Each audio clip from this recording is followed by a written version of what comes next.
नमस्कार बंधुगण।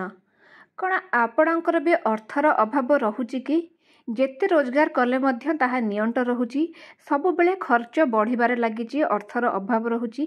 तेबे आपण मध्य हुए तो एही सब भूल करूछंती। तेबे आजिर भिडियो रे आमे जानिबा पॉकेट खाली रहिबार 12टी कारण। प्रथम कारणटी हेउची पर्स रे मृत व्यक्तिंकर फोटो रखिबा। बंधु कौन मन रखंतु केबे भी निजर मनी पर्स रे जो आपण टंका रखुछंती सेथिरे केबे भी मृत व्यक्तिंक फोटो रखंतु नाही। एहा द्वारा आपणक उपरे अशुभ छाया पड़े एवं अर्थर हानि घटे। तेणु केबे भी पर्स रे मृत व्यक्तिंकर फोटो रखंतु नाही। द्वितीयटी हेउची अइठा हाथ मुंडरे लगाइबा। अनेक लोकंकर गोटे खराब अभ्यास थाए से माने अइठा हाथ को एणे तेणे लगाई दियंती, विशेष करी मुंडरे लगाई दियंती। सब बेले मन रखंतु बंधुगण केबे भी अइठा हाथ को मुंडरे लगांतु नाही। एहा छड़ा अइठा हाथ रे टंका धरंतु नाही किंबा अइठा हाथ को एणे तेणे लगांतु नाही। एहा द्वारा माँ लक्ष्मी रुष्ट हुअंती। सब बेले मन रखंतु खाद्य खाई सारिबा परे हाथ धुअंतु। केवल भात नुह जे कोनोसी प्रकार खाद्य खाई सारिबा परे हाथ धोइबा अत्यंत जरूरी अटे। नचेत माँ लक्ष्मी रुष्ट हुअंती एवं आपणकु धनर अभाव लागी रहे। तेबे तृतीयटी हेउछि खाइबा परे थाली रे हाथ धोइबा। बंधुगण किछि लोकंकर एहिपरि अभ्यास मध्य थाए से माने खाई सारिबा परे सही खाइबा थाली रे ही हाथ धोई दियंती। किंतु मन रखंतु एहा एक अत्यंत खराब अभ्यास अटे। एहा द्वारा माँ लक्ष्मी रुष्ट हुअंती। केबे भी खाइबा परे आपण खाइबा थाली रे हाथ धुअंतु नाही। एहा द्वारा लक्ष्मी घर छाड़ी चली जाती। सबु बेले अन्यत्र जाई हाथ धुअंतु। केबे भी खाइबा थाली रे हाथ धुअंतु नाही। खाई सारी थालीटी को गोटाए नहीं आपणकर जेउठी थाली धुआ हुए सेठी रखी दियंतु एवं अन्य एक जगह रे हाथ धुअंतु। केबे भी खाइबा थाली रे हाथ धुअंतु नाही, जेहेतु खाइबा थाली को आमे लक्ष्मी बोली कहू। चतुर्थटी हेउची भांगी जाइथिबा दर्पण व्यवहार करिबा। बंधुगण घरे केबे भी भंगा आईना किंबा भंगा काच रखंतु नाही। विशेषतः भंगा आईना रे आपण केबे भी मुह देखंतु नाही। एहा अत्यंत अशुभ होइथाए। घरे भंगा काच बा भंगा आईना रखिबा मध्य अत्यंत अशुभ। तुरंत एहाको घरु काढ़ी फिंगी दियंतु। एहा द्वारा घर को नकारात्मकता आसे। तेणु केबे भी आपण घरे भंगा काच बा भंगा आईना रखंतु नाही किंबा एहार व्यवहार करंतु नाही। एहा द्वारा अनेक नकारात्मक शक्ति घर को प्रवेश करे एवं आपणकर समस्त कार्य खराब होइथाए। आपणकर अर्थर मध्य हानि होइथाए।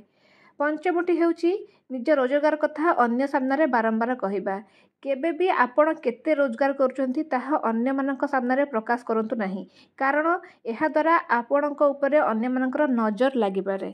आपणक रोजगार को अन्य माने नजर पकाई पारंती, जहा द्वारा आपणक जीवन को नकारात्मकता आसे एवं आपणकर रोजगार कम हेबाकु लागे किंबा अर्थर हानि घटे। आपण जेते रोजगार कले मध्य ताहा नियंट हुए।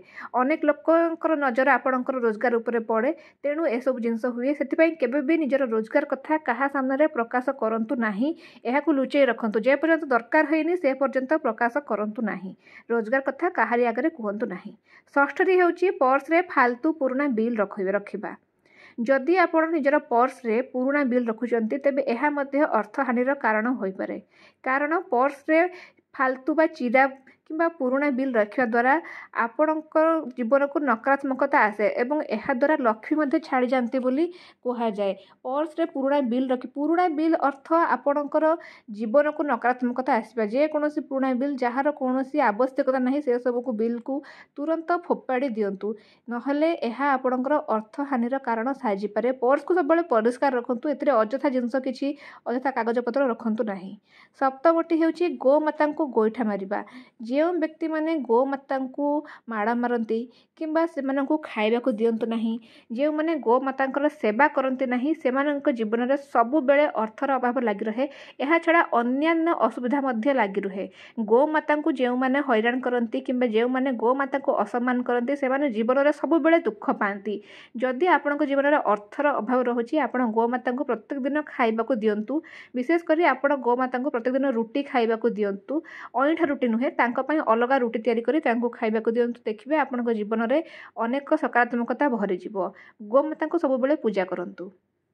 अष्टमटी हेउची भंगा पानियार व्यवहार करिबा।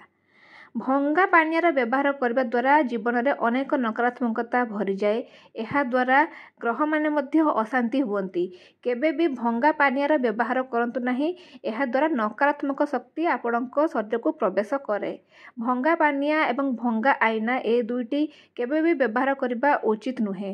ଭଙ୍ଗା ପାନୀୟ ବ୍ୟବହାର କରିବା ଦ୍ୱାରା ଅର୍ଥର ହାନି ଘଟିବା ସହିତ ଆପଣଙ୍କର ସ୍ୱାସ୍ଥ୍ୟର ମଧ୍ୟ ହାନି ଘଟେ।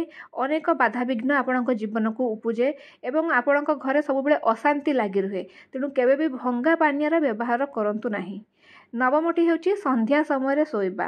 ବନ୍ଧୁଗଣ, କୁହାଯାଏ କି ସନ୍ଧ୍ୟା ସମୟରେ ଭଗବାନ ଆମ ଘରକୁ ଆସିଥାନ୍ତି।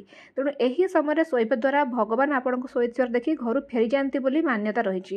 ତେଣୁ ସନ୍ଧ୍ୟା ସମୟରେ କେବେ ବି ଶୋଇବା ଉଚିତ ନୁହେଁ।